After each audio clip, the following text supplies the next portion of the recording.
আহমেদাবাদ থেকে লন্ডন যাওয়ার সময় দুর্ঘটনার কবলে পড়ে এয়ার ইন্ডিয়ার যাত্রীবাহী বিমান পুড়ে খাক হয়ে যায়।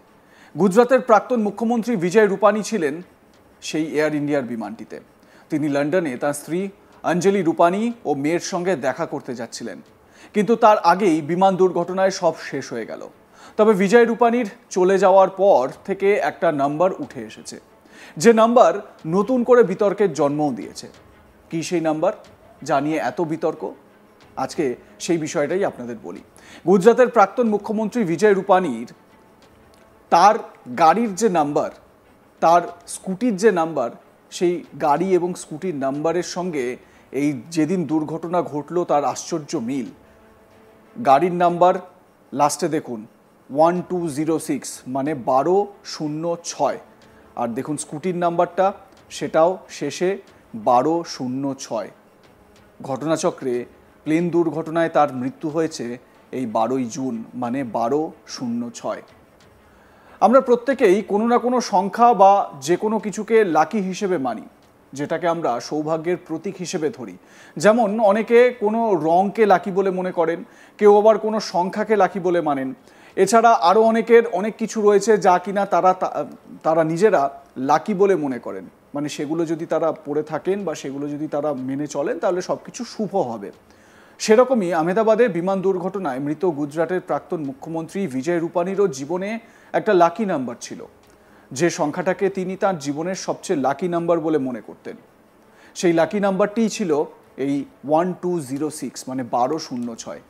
এই সংখ্যাটিকে তার ব্যক্তিগত জীবন ও সরকারি বিভিন্ন কাজকর্মেও দেখা গিয়েছে। ভাগ্যের কি পরিহাস দেখুন, সেই 1206 তারিখেই বিমান দুর্ঘটনা ঘটে গেল, আর সেই লাকি নাম্বার তার জীবনের কাল হয়ে দাঁড়ালো।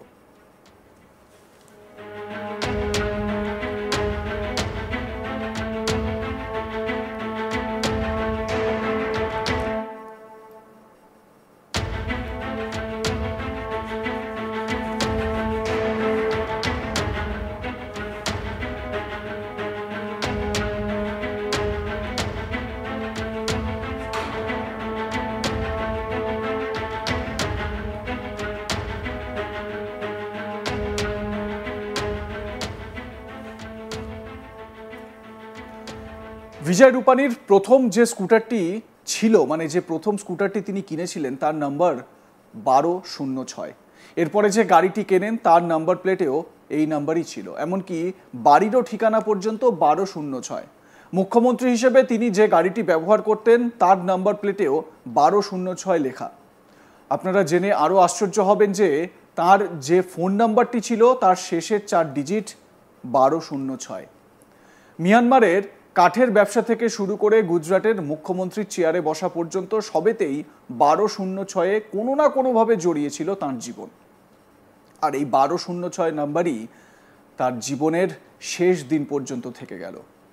কিন্তু তিনি জানতেনই না যে নাম্বারের প্রতি তার এত আস্থা, বিশ্বাস, ভালোবাসা জড়িয়ে রয়েছে, সেই নাম্বারই তার জীবনের সবচেয়ে বড় রহস্য হয়ে দাঁড়াবে। সেই নাম্বারই তার জীবনের কাল হয়ে দাঁড়াবে। 12ই জুন 2025 আহমেদাবাদে সর্দার বল্লভভাই প্যাটেল আন্তর্জাতিক বিমানবন্দরে এয়ার ইন্ডিয়ার বিমান AI-171 লন্ডনের উদ্দেশ্যে রওনা হয়। স্ত্রী ও মেয়ের সঙ্গে দেখা করার জন্য রওনা হয়েছিলেন। তিনি খুব খুশি ছিলেন, কিন্তু নিয়তি আগে থেকেই সব কিছু ঠিক করে রেখেছিল। তিনি প্লেনে যে সিটে বসেছিলেন সেই সিটের নম্বরও নাকি 12 ছিল, আর তারিখও 1206। দুর্ঘটনা ঘটার পরই এই 1206 নিয়ে রহস্য দানা বাঁধে। এমন কি ছিল এই 1206 নম্বরে? পরে নানা বিশেষজ্ঞ তারা তাদের মত জানিয়েছেন। কেউ কেউ বলেন 1206কে যোগ করলে দাঁড়ালে হয় 1206 যোগ করলে হয় 9। আর এই সংখ্যা, মানে এই 9 নম্বর সংখ্যাটা খুবই গুরুত্বপূর্ণ নাম্বার হিসেবে অনেকেই মনে করেন। এয়ার ইন্ডিয়ার বিমান A171 এর নাম্বারও যোগ করলে দাঁড়ায় 9। এই 9 নম্বরের পিছনে কি কাহিনী লুকিয়ে রয়েছে সেটাও আপনাদের বলি। এই 9 নম্বরকে অঙ্কশাস্ত্রে পূর্ণতা, সাহস, সমর্পণ, আধ্যাত্মিক জাগরণের প্রতীক হিসেবে মনে করা হয়।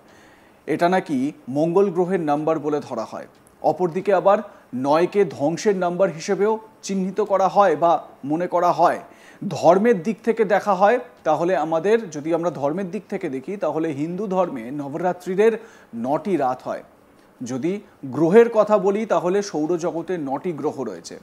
এমনই হিন্দুরা যে 108 বার মালা জপ করেন সেটাকেও যদি যোগ করা হয় তাহলে সেখানেও 9 হয়। বৌদ্ধ ধর্মের ক্ষেত্রেও বুদ্ধের 9টি গুণ, জৈন ধর্মেও 9টি তত্ত্বের কথা উল্লেখ রয়েছে। কাজেই 9 সংখ্যাটিকে একটা চক্রের শেষ এবং কোনো কিছু শুরুর প্রতীক হিসেবে মানা হয়। সেই রকমই গুজরাটের প্রাক্তন মুখ্যমন্ত্রী বিজয় রূপানীরও তাঁর জীবনে এই সংখ্যাটিকে লাকি বলে মনে করতেন, কিন্তু সেই লাকি নাম্বারই তার জীবনের সবথেকে বড় আনলাক নিয়ে আসলো। বিমানটি ছিল একটি বোয়িং ড্রিমলাইনার 787, যাতে 242 জন যাত্রী এবং ক্রু মেম্বার ছিলেন। তাদের মধ্যে ছিলেন বিজয় রূপানীও। বিমানটির গন্তব্য ছিল লন্ডনের গ্যাটউইক বিমানবন্দর। দুর্ভাগ্যবশত উড়ান শুরু করার কিছুক্ষণ পরই বিমানটি বিমানবন্দরের প্রাচীর ও কাছাকাছি অবস্থিত জুনিয়র ডাক্তারদের হস্টেলের সঙ্গে ধাক্কা খায়। ভয়াবহ ক্ষতি হয়, প্রাণহানি ঘটে। কয়েক সেকেন্ডের মধ্যে এই বিস্ফোরণ, আগুন ধরে যাওয়া, তারপর সব কিছু শেষ। 242 জনের মধ্যে মাত্র এক সৌভাগ্যবান ব্যক্তি, যার নাম রমেশ বিশ্বকুমার, তিনি জীবিত বেঁচে ফেরেন। 1956 সালের 2রা আগস্ট মিয়ানমারে জন্ম বিজয় রূপানীর। অখিল ভারতীয় শিক্ষার্থী পরিষদের হয়ে ছাত্র রাজনীতিতে বিজয় রূপানীর পদার্পণ। এরপর আরএসএস এবং জনসংঘে যোগদান। এমার্জেন্সির সময় 11 মাস জেলেও থাকতে হয়েছে। ছাড়া পাওয়ার পর আরএসএসের প্রচারকের দায়িত্ব পান। তারপর 2016 সালের 7ই আগস্ট গুজরাতের মুখ্যমন্ত্রী হিসেবে শপথ নেন বিজয় রূপানী। 2021 সালে ইস্তফা দেন। দুর্ঘটনার পর বিজয় রূপানীর পরিবারের সঙ্গে দেখা করেন প্রধানমন্ত্রী নরেন্দ্র মোদী। তিনিও বিজয় রূপানীর মৃত্যুতে শোক প্রকাশ করেছেন। এয়ার ইন্ডিয়ার বিমানটি আহমেদাবাদ থেকে লন্ডন যাচ্ছিল। আহমেদাবাদ বিমানবন্দর থেকে ওড়ার কিছুক্ষণের মধ্যেই মেঘানীনগরের কাছে ভেঙে পড়ে বিমানটি। বহুতলটিও জ্বলে পুড়ে খাক হয়ে যায়। কী কারণে এত বড় দুর্ঘটনা তার কারণ নিশ্চিত করা যায়নি। বিমানের ব্ল্যাক বক্স খতিয়ে দেখা হচ্ছে। দুর্ঘটনাস্থলে বিএসএফ এবং এনডিআরএফ দল পাঠানো হয়। দুর্ঘটনাগ্রস্ত বিমানটি বোয়িংয়ের 787 ড্রিমলাইনার, যা 11 বছরের পুরনো ছিল। 12ই জুন দুপুর 1:38। আহমেদাবাদে এয়ার ইন্ডিয়ার AI-171 বোয়িং 7878 VTANB বিমানটি ভয়ঙ্কর দুর্ঘটনার কবলে পড়ে। স্ক্রিনে সেই মুহূর্তের ছবিটা আপনারা দেখতে পাচ্ছেন। কিছু বুঝে ওঠার আগেই চোখের পলকেই ভস্মীভূত হয়ে যান 241 জন যাত্রী। একজন সৌভাগ্যবান যাত্রী প্রাণে বেঁচে ফেরেন। আপনাদের মতামত কি জানাতে থাকুন, দেখতে থাকুন আজ তাক বাংলা। সাবস্ক্রাইব করুন আমাদের ইউটিউব চ্যানেলটি, বেল আইকন প্রেস করুন নোটিফিকেশন পেতে।